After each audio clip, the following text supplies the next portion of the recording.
Kintsugi Koko here! Welcome to my quirky, eclectic vlog. Hope you guys had a fantabulous day.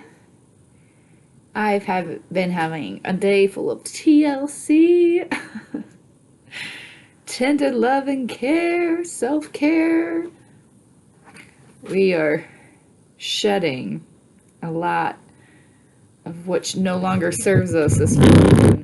Anybody else there with me? Sorry for the computer part. That light's like a halo. Oh, oh me, oh my. I feel like I need to have my lights down here and even up. Does that look silly? Anyway.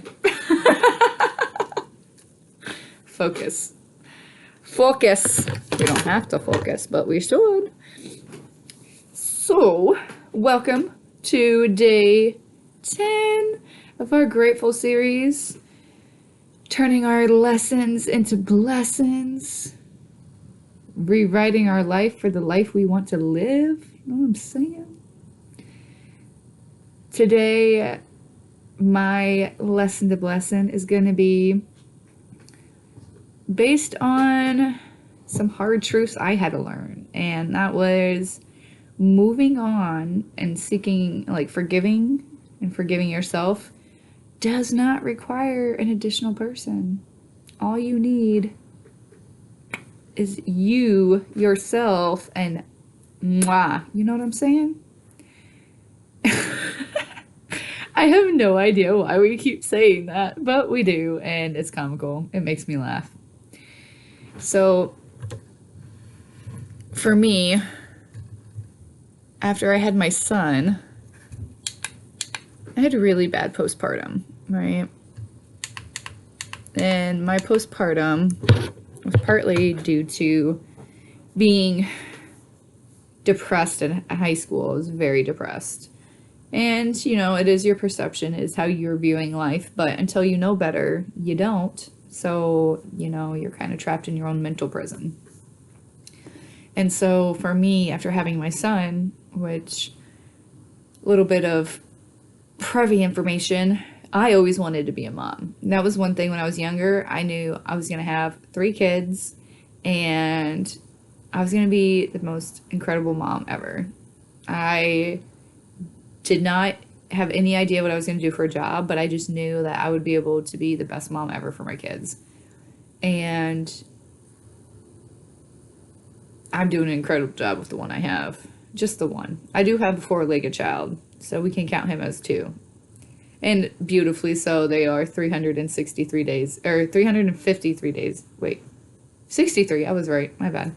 363 days apart. So my dog was born on the day after Christmas, and my son is born the day before Christmas. So, Christmas Eve, if you will. So, 363 days apart. So, you know, it worked out beautifully. And we are huge Saturnalia fans. So, it kind of like seeped into our kiddos. So, we'll say we have 2 kids. However, after having my son, my postpartum was uber bad. I struggled hard and I couldn't figure out why. I had always wanted children. Now I finally had a kid of my own and I just felt incredibly helpless and I had no idea why. I was hardly showering. I was hardly eating. All I did was smoke shisha and drink soda. I would make sure that my kid was like fed, clean, washed, that he was taken care of, that he was having a good time, that he was playing, and that he was engaged. However, I let myself fall through the cracks, and it was incredibly hard. I was suicidal for a long time, and I didn't allow it to get to me, especially since almost killing myself when I was a teenager. And the only reason I didn't was because I knew it was going to get better. I knew it had to get better. And so now that I had a kid, I was like, it's going to get better. Like, it's hard right now because I don't know what I'm doing. And this is all brand new for me. So I like hung on to the it's going to get better. I'm going to see this through. I deserve to see what's on the other side of this, right? And so when I had the really bad baby blues, I thought maybe being the spiritual person I am, especially growing up spirit or in the church, very religious family, it was treat others the way you wanted to be treated, right? And I later learned in life it's treat yourself the way you want to be treated, and other people will reciprocate that. However, at this time, I hadn't gotten to that epiphany yet. So I thought maybe I am suffering because of people that I wasn't necessarily the kindest to in high school. And I'm not saying I was mean by any means.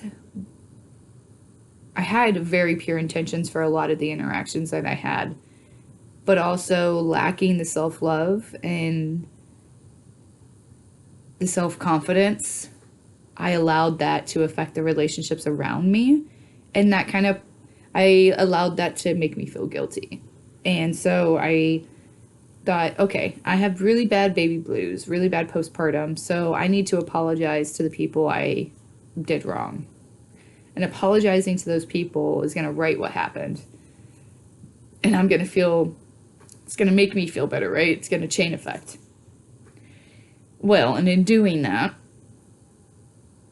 I did get a lot of like positive feedback when I did do it. However, at the time, due to being married, my then husband was not on board with the way I went about it. I mean, all I did was apologize. I sent out, I'm sorry for treating you the way I treated you. That was never my intention. I hope everything's good with you. I never meant any ill will towards you, was the gist of it, right? And I had messaged a handful of people, and it was equally yoked between female and male. So it wasn't anything untowards. However, it was taken that way. And because of that,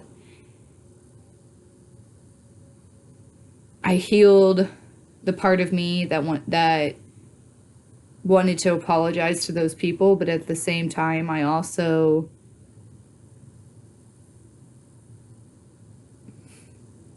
I don't know, I didn't damage, but like I injured myself in a different way by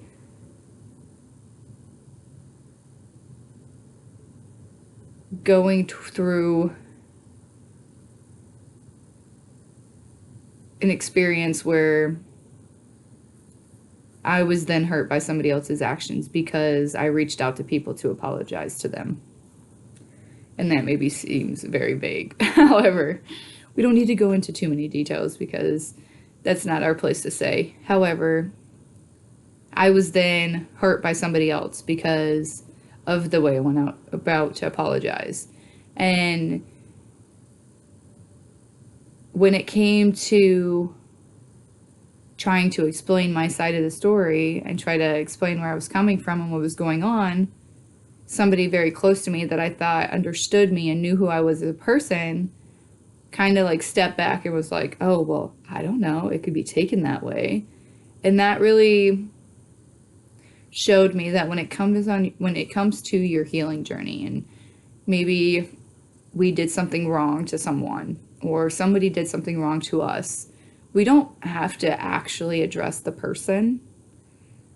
A lot of times it's just sitting with ourselves and forgiving ourselves for one, committing the action that hurt someone. That was never, like, even if it was your intention to hurt someone, apologize for the ignorance, right? For acting out of a lower vibrational place versus acting out of love. Another example would be forgiving the person who hurt you. We don't need to understand why they did it. There's one analogy that I heard that really was like, oh my God, yeah, you're absolutely right. And it was, you don't chase the snake down to ask the snake why it bit you. you go to the hospital to get help. And I was like, okay, yeah, I mean, that makes perfect sense. You don't chase down the poison snake that just bit you. You go get yourself some major TLC before it does any damage, right? And hearing that and learning that, I was like, oh, wow, I didn't need to ask somebody why did you hurt me the way you did. I didn't deserve that. Like, obviously no one deserves to be hurt, and we may never understand why, and they may not even understand why, because a lot of times people are just acting out of the way they were treated or out of fear, and fear is not based and rooted in a place of logic. So a lot of times it can't be explained, and in those cases, and honestly too, your healing journey is for you.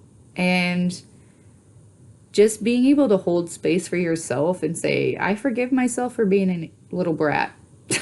I forgive myself for allowing what others thought of me to get in the way of how I responded. Or I forgive myself for staying in a situation that put me in pain, that injured me, that hurt me. And even too, if you're obviously, a lot of mine came before I was able to just like leave the situation, right? I tried that, and that just got me more injured. However, forgiving, and not even too, sometimes it's not about necessarily, like, forgiving, yes, but also, like, what did that teach you about yourself? What lesson did you learn about yourself in that situation, right? And that absolutely has been one of my biggest drivers in life to help me along my healing journey, along my spiritual journey of getting back to self and diving deeper and deeper and deeper and deeper and deeper within, right? And it was all, what is this teaching me about myself? What is this revealing to me about myself that I probably wasn't privy to before, or I wasn't aware of as much as I am right now? And those beautiful moments of awareness and those beautiful moments of acknowledgement really allow us to flourish. And the more you get to know yourself and the more you understand yourself, because you are with you your whole life. If anything, you are the only person who could understand you through and through. And because of that, the more deeply you understand yourself, the more deeply you can understand those around you. To this day, I can read most people like a book because of my ability to read myself and dive within myself and like, okay, why am I doing this? Oh, well, yeah, that's why. That makes sense. So now if I interact with somebody who also is doing that same thing, I'm like, oh, that looks familiar. And not that I use it for that sense. However, it does allow me the ability to maneuver around people in a very seamless way where I can help people who need my help, always following my discernment always. But helping the people who need help. I mean, and I am human too, so well, I'm a spiritual being in a human body. But sometimes that ego steps up and she does some silly shit. And that is a-okay. We love her still. But she needs to be put in her place and checked occasionally. And we do that very nicely ourselves in a very loving way, in a very healthy way that allows us to grow further and dive deeper within ourselves and allow that space to flourish, right? And as hard as it may have been, and as many situations as I put myself in because of the lack of that awareness, I am very thankful, grateful, blessed that I've made it out the other side to where I can share that with others. And obviously me putting all this stuff out on the interwebs, right? Yeah, it leaves me open for scrutiny. However, I have done worse to I have hurt my own feelings plenty. I'm doing this so others can see they're not alone. And yeah, shit's not the greatest sometimes, but you can still grow from it. Because shit is great fertilizer, 444 on the clock. Well, 1444. That was awesome. However, It has been a lovely evening chatting with you guys. I love y'all big much, and I will see you guys tomorrow. Toodaloo.